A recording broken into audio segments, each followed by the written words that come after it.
جو کپڑے سے پاک ہے، اللہ وہ اللہ ہے جو زیور سے پاک ہے، اللہ وہ اللہ ہے جو نیند سے پاک ہے، اللہ وہ اللہ ہے جو اونگ سے پاک ہے، اللہ وہ اللہ ہے جو کسی کا محتاج نہیں ہے اور سب اس کے محتاج ہیں۔ پہلے اس اللہ کو پہچانو، پھر اس کا حلال بھی سمجھ میں آئے گا، حرام بھی سمجھ میں آئے گا۔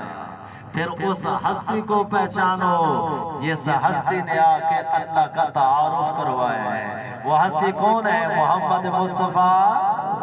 سارے کو محمد مصطفیٰ، نام ہی ایسا ہے ہمارے نبی کا، محمد۔ آگو ذرا، محمد محمد، واہ واہ واہ، کیسا پیارا اللہ نے ہمیں نبی دی ہے۔ جس کا نام اتنا پیارا ہو وہ خود نبی کتنا پیارا ہوگا۔ آپ کا ظاہری حسن ایسا تھا، ظاہری حسن آپ کا ایسا تھا، جب آپ ہجرت کر کے جا رہے تھے نا، ہجرت کر کے ابو بکر صدیق آپ کے ساتھ تھے، تو چلتے چلتے راستے میں ایک عورت کا خیمہ آیا، بوڑھی اماں کا خیمہ۔ تو ہمارے نبی نے ابو بکر سے کہا جاؤ اس اماں سے کہو کچھ کھانے کو مل جائے گا۔ تو حضرت ابو بکر نے جا کے کہا اماں کچھ کھانے کو ملے گا؟ تو وہ اماں کہنے لگی بیٹا کاد کا زمانہ ہے، کچھ بھی نہیں ہے۔ تو انہوں نے آگے بتایا، تو ہمارے نبی نے فرمایا اس اماں سے کہو یہ جو بکری کھڑی ہوئی ہے اس کا ہم دودھ نکال لیں۔ تو حضرت ابو بکر نے جا کے کہا، تو وہ اماں کہنے لگی تو سا کم لیتا نہیں، یہ تو چھوٹی لیلی ہے، اس کا تو بچہ ہی نہیں ہوا تو اس کا دودھ کہاں سے آئے گا؟ چھوٹی لیلی ہے، اس کا بچہ ہی نہیں ہے تو دودھ کہاں سے آئے گا؟ دوسرا یہ بیمار ہے۔ تو ہمارے نبی نے فرمایا اماں اگر تیری طرف سے اجازت ہو تو پھر ہم اسی بکری سے تجھے دودھ نکال کے دکھائیں گے۔ اچھی آوے نا سبحان اللہ، کہ سمان دا ٹائم ہے نا دوال میں کو سیدھا سیدھا بیان کرنے گوڑے چھوڑے سیدھے تھی کہ بہت آگو سبحان اللہ، وہاں تو کچھ جگاوان میں آگیا، یہ اچھی گال ہے۔ اس واسطے سامنے بیٹھے ہوئے چنگی طرح میرے آلے پاسے توجہ دینا، بس زیادہ کہہ رہے ہیں آدھا گھنٹہ ہے باقی انشاءاللہ۔ آگو سبحان اللہ، کس بات رہا اللہ موقع نہیں دینا، ہر ویلہ تو نہیں تو سانا تقریرہ سن دے ہونا، ہر ویلہ آسان ہے ہون تو آگو سبحان اللہ، توجہ دینا الباب۔ تو آپ نے فرمایا اماں اگر تیری طرف سے اجازت ہو تو ہم اسی بکری سے دودھ نکال کے دکھائیں گے۔ تو اماں حیران ہو گئی کیونکہ عجیب کام ہونے لگا تھا، بن بیائی بکری دے وچوں کھیر۔ تو آپ نے کہا اجازت ہے؟ کہا جی اجازت ہے۔ تو ہمارے نبی آگے بڑھے، وہ تو چھوٹی لے لی ہے، تو ہمارے نبی نے جو ایسے ہاتھ لگایا، وہ تو چھوٹے چھوٹے تھان تھے نا، آپ نے جو ایسے ہاتھ لگایا تو آپ کے ہاتھوں کی برکت سے ایک دم تھن بڑے بھی ہو گئے اور دودھ سے بھی بھر گئے، بڑے بھی ہو گئے دودھ سے بھی بھر گئے۔ اور آپ بھی بکریاں پالتے ہوں گے تو بکری کی زیادہ سے زیادہ عمر ہوتی ہے 7 سال، 8 9 10، اس سے زیادہ نہیں، اس سے زیادہ نہیں۔ اس بکری جس کو ہمارے نبی کے ہاتھ لگے تھے یہ کوئی 35 سال تک زندہ رہی ہے اور مسلسل دودھ دیتی رہی ہے، کبھی اس کا دودھ خشک نہیں ہوا۔ تو آپ نے جو ہاتھ لگایا ایک دم تھان بڑے ہو گئے، دودھ سے بھر گئے۔ آپ نے وہ دودھ نکالا، ساتھیوں کو پلایا، پھر خود پیا، پھر آپ نے فرمایا اماں تیرے گھر میں جتنے برتن پڑے ہیں سارے لے آ۔ وہ اماں سارے برتن لے آئی تو ہمارے نبی نے سارے برتن بھر دیے۔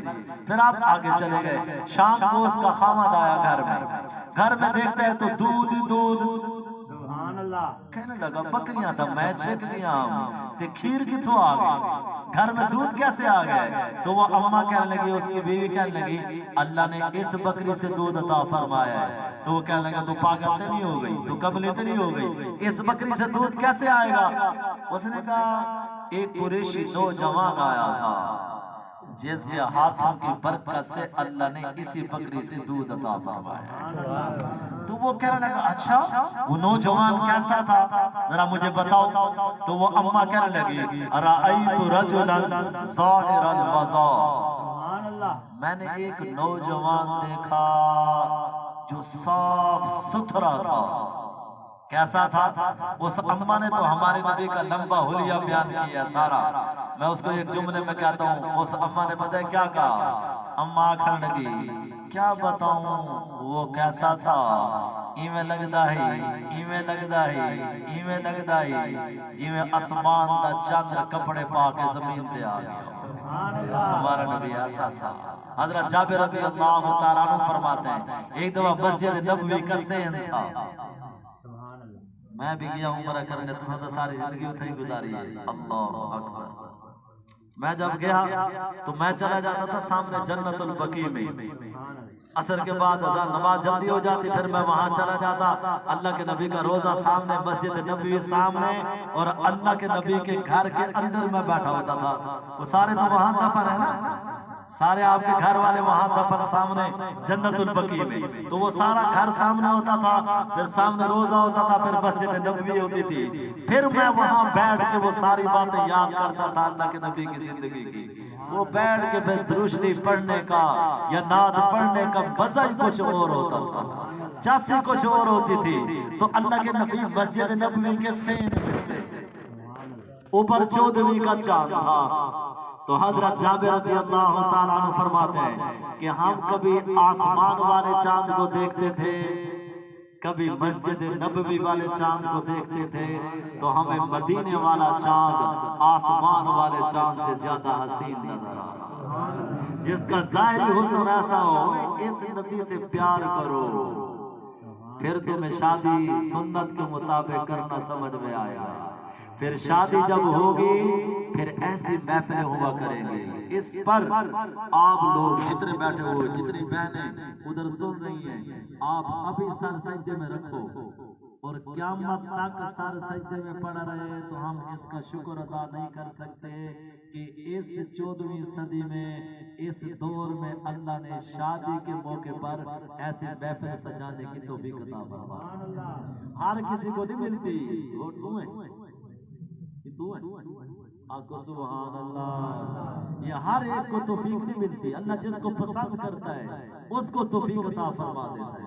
مولانا طارق جمیل صاحب فرماتے ہیں میں وہاں تھا بیت اللہ مکہ میں، تو ایک جگہ بیان کرنے کے لیے جانا تھا، تو مولانا صاحب کہنے لگے میں باب عبدالعزیز سے باہر نکلا تو سامنے ایک ٹیکسی والا کھڑا تھا، میں نے اس کو کہا بھائی فلان جگہ جانا ہے، کہا ٹھیک ہے بات ہو گئی۔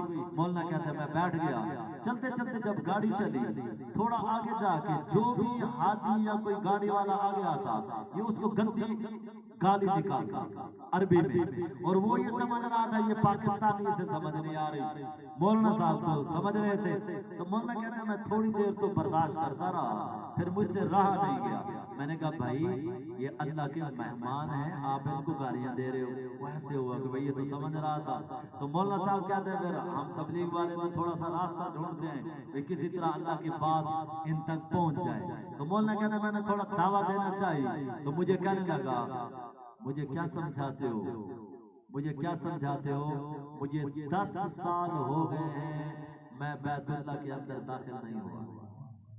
سوارے کتھو چینا بے یہ موبائل والے بھائی کرے پوچھوا سوارے کتھو چینا بے یہ پچھ والے کرے پوچھے آپ نے پچھ والے جی وندے گھر میں کو تو تار وال تھوڑے دا بے تو ہی میں کرے سے نے بنا کی کام کر آگو سبحان اللہ۔ اس نے کہا جی سواریاں اٹھا رہا ہے باب عبدالعزیز سے سامنے اور 10 سال ہو گئے، کہنے لگا میں بیت اللہ کے اندر داخل نہیں ہوا۔ مولانا صاحب کہتے ہیں ایویں میں کو لگا جی پیرے جو زمین نکل گئی ہوئے بھئی تو اللہ دا بندہ بیت اللہ دے سامنے سوارے اچھے نے تے عمر گزر گئی ہے تو اندر نے گیا، تو مولانا صاحب کہتے ہیں اس وقت میرے دل میں آیا جس کو اللہ پسند کرتا ہے پاکستان سے بکریاں بیچ کے بھی بلا لیتا ہے، جس کو اللہ پسند نہیں کرتا وہ بیت اللہ کے دروازے کے سامنے بھی کھڑا ہو تو اندر آنے کی توفیق نہیں دیتا۔ وہ 2 آدمی جا رہے تھے، ایک مسجد میں چلا گیا، ایک باہر کھڑا ہو گیا، تو جو مسجد میں چلا گیا اس نے تھوڑی دیر لگا دی، تو باہر والا کہنے لگا بھائی آ بھی جا، تجھے کون نہیں باہر آنے دے رہا۔ اللہ اکبر۔ اس نے اندر سے بڑا پیارا جملہ کہا، اس نے کہا بھائی جو تجھے اندر نہیں آنے دے رہا وہی مجھے باہر نہیں آنے دے رہا۔ یہ تو اس کی محبت ہے، جس کو چاہتا ہے اپنی طرف متوجہ کر لیتا ہے، جب اس کی محبت دل میں آ جاتی ہے، جب اللہ سے عشق ہو جاتا ہے، جب اللہ کے نبی کی محبت دل میں آ جاتی ہے، پھر زندگی کی مزہ ہی کچھ اور ہوتا ہے۔ اور جس کے سامنے جنت آ جاتی ہے اس کی زندگی کا مزہ ہی کچھ اور ہوتا ہے۔ مولانا طارق جمیل صاحب فرماتے ہیں یہ میری زمین ساتھ ہی ایک اور ذمہ دار کی زمین تھی، وہ ہفتے میں ایک محفل سجاتا تھا، وہ عورتوں کو بلواتا اور ڈانس ہوتے، غلط قسم کی محفل سجتی تھی، شراب چلتی تھی۔ تو مولانا فرماتے ہیں ایک دن میں اس کے پاس چلا گیا اور میں نے اس کے جا کے آگے ایسے ہاتھ جوڑے، میں کہتے ہیں کتنی عمر ہے؟ انہیں کہتے 36 سال۔ تو مولانا صاحب کہنے کہ میں کیا یہ 36 سال اپنی مرضی سے گزارے نہیں، باقی پتہ نہیں کتنی رہ گئی اللہ رسول کی مرضی سے گزار۔ تو وہ کہنے لگا یار مجھے حج پہ لے چل۔ مولانا کہتے ہیں میں نے کہا ٹھیک ہے، حج پہ چلا گیا، واپس آیا 10 دن جماعت میں لگائے، لگانے کے بعد پھر وہ ساری محفل ختم ہو گئی، مسجد کو آباد کرنا شروع کر دیا۔ تو میاں چنو مولانا کہا تو لمبے میں ہے، وہ میاں چنو سے جا رہا تھا تو سامنے وہ پہلی محفل والی عورتیں آ گئی، تو وہ سامنے گاڑی کے آگے کہنے لگے میاں صاحب آپ ہمیں بھول گئے ہیں۔ تو وہ کہنے لگا تم سائڈ میں ہو جاؤ، آج اب ہمارے سامنے جنت کی حوریں آ گئی ہیں، اب تمہاری ضرورت کوئی نہیں، اب ہمارے سامنے جنت آ گئی ہے۔ ایک صحابی کو تلوار لگی میدان جنگ میں، تلوار لگی اور ایسے نیچے گرے تو ان کے چچا ساتھ کھڑے ہوئے تھے، کہنے لگے یا اللہ میرے بھتیجے کو بچا۔ تو انہوں نے نیچے سے پاؤں پکڑ لیے، کہنے لگے چچا میری زندگی کی دعا نہ کر، وہ دیکھ جنت سامنے کھڑی ہوئی ہے اور تو پھر میری زندگی کی دعا مانگتا ہے، جنت سامنے ہو۔ پھر دیکھو ایک عورت گزری ہے فہذا ادویہ رحمت اللہ علیہ، ان کی شادی ہوئی سنت رحمت اللہ علیہ سے، شادی کی پہلی رات ہے، دلہا کمرے میں داخل ہوا اور دلہن سے کہتا ہے ذرا 2 نفل پڑھ لینے دو، 2 نفل پڑھ لینے دو، کہا پڑھ لو۔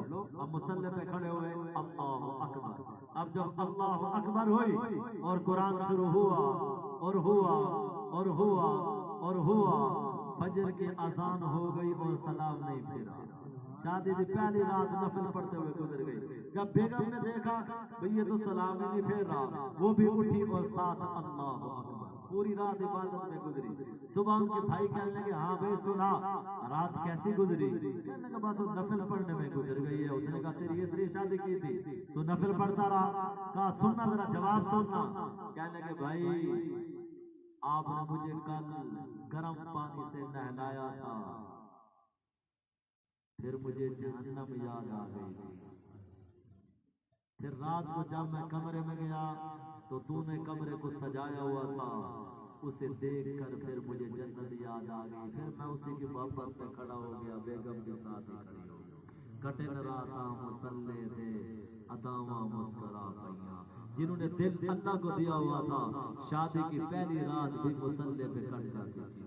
پھر اللہ نے ان کو 2 بیٹے دیے، دونوں بیٹوں کو ساتھ لیا اور جہاد میں چلے گئے۔ ساری محلے کی عورتیں کٹھی ہو کے آ گئی، آ کے معاذہ سے کہنے لگی کتنا برا کیا تیرے خاوند نے، خود بھی چلا گیا ہے، بچوں کو بھی ساتھ لے گیا ہے، اور روٹی کس کے ذمہ لگا گیا ہے؟